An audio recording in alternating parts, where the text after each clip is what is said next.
With the iPhone X, Apple brought the thrill back to the iPhone. Can the new iPhone XS maintain the momentum? With a brand new A12 Bionic processor, new camera features, and a new Max size model, the iPhone XS is a significant follow-up that will keep the iPhone in the spotlight. If you have an older iPhone, it's time to upgrade. This time, there are two new models of the iPhone. The XS is the same size as the last year's iPhone X, with a 5.8-inch Super Retina display. The new iPhone XS Max takes that display and blows it up to a whopping 6.5 inches that fills up the whole front of the phone. Both of the new phones use the same display technology as the iPhone X, so colors are rich, text looks clean and sharp, and the black is very deep.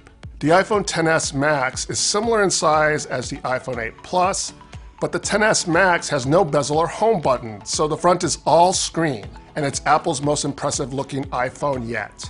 At the heart of the new iPhone is an A12 Bionic processor. In our Geekbench 4 testing, we saw a 13% improvement, which is pretty close to the 15% speed boost Apple says you can get over the iPhone X.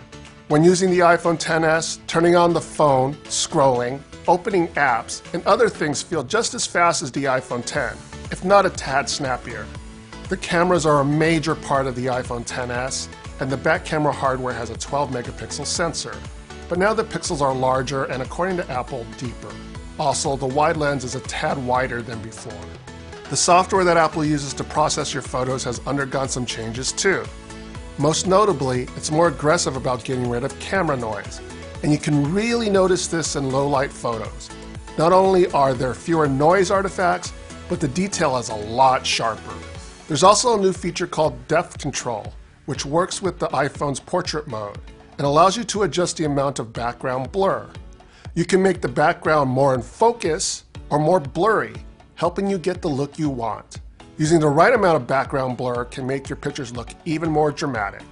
As for the rest of the phone, what was introduced in the iPhone X is still with the iPhone XS. Face ID, the True Depth camera notch, an all-glass design, and support for wireless charging. Even the back camera bump is still there, but be warned. The bump on the iPhone XS is slightly different than the one on the iPhone X. There's enough of a difference that some iPhone X cases won't fit on the iPhone XS. So who should get the new iPhone XS? If you have an iPhone 8, 7, or older, we encourage you to upgrade. You'll appreciate the jump in performance, the nicer screens, and the cameras. If you have an iPhone X, we think you'll be happy with the new XS.